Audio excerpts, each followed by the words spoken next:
We are going to get you started off with a truly inspiring story. Yes, we are. And it centers around two brothers, comedian Chris Farley and his brother Tom. We all know Chris had an amazing ability to make people laugh, and that may be why we didn't realize he was struggling with drugs. And he died of an overdose at just the age of 33.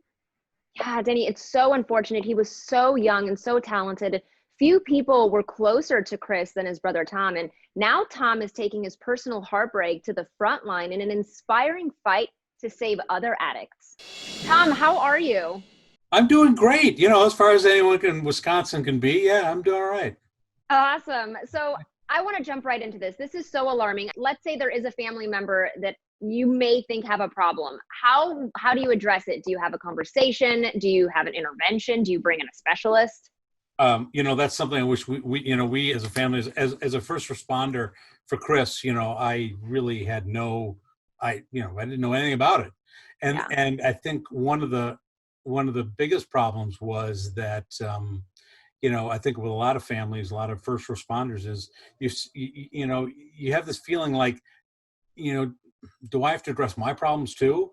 Am I am I in a glass house throwing stones? So, try and put that aside, if you really care about somebody, and on one side. And the other side is with Chris, there was this thought that, from a family standpoint that, this was his problem and it wasn't ours, even though we all were going through the same thing. We all just had the same, environments, same, DNA. It's, so, but just try and put yourself aside and really care for this person and just help. Yeah. In any way you can. And I think that's where the help comes in. Maybe, going to an addiction treatment center. And we are really fortunate to have them here. There's a lot of centers available in California, such as Recovery Go. Can you tell me about it? Hazleton, Betty Ford is big out there. It was really helpful. I know when Chris, I think his third year of SNL, he went out to Betty Ford. He got serious about his recovery, and he came back to SNL for 3 more years, clean and sober, and just became the funniest guy in the world. What's nice about this environment, the one nice thing about this environment is the barriers to help and to treatment are actually coming down. Before you used to have to, like, let's say on just a recovery side, you go into your first AA meeting and there's all these strangers and they sit you down at a table and you're like, okay, share. What's your problem? Yeah. Like, that's intimidating. But you get through that. But now you can do this all online. You can do it at your, you can do it anonymously. You don't have to be in the big group. And this telehealth is amazing, not just for, addiction and recovery, but for almost anything. So the opportunities to get help with really less anxiety about it, and really it helps you get through that stigma, and it's really helping the stigma really come down.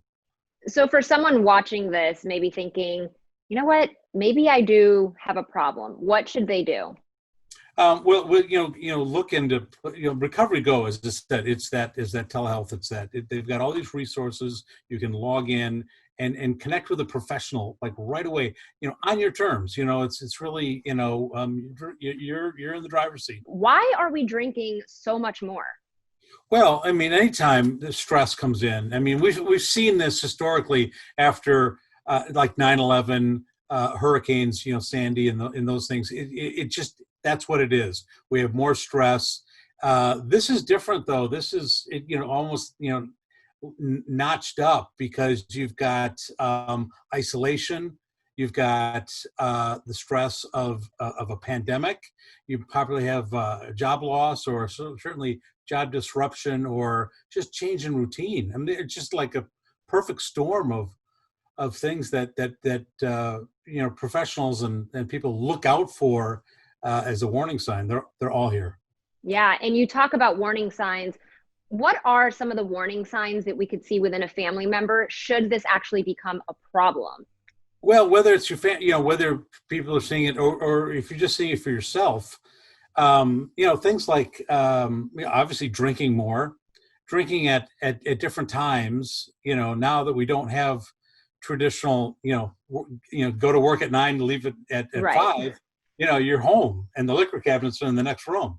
Yeah. So drinking at different times, making excuses, we've seen all these, online, a lot of humor based around our increased drinking, the memes, and, it's, for me, it was always, anticipating drinking. Well, there is help out there. Yes. So thank you so much, Tom. Yeah. And we have to remember that we are the first responders here for family members. So thank you so much. And there is help for anyone out there that may need some. So thank you and stay safe.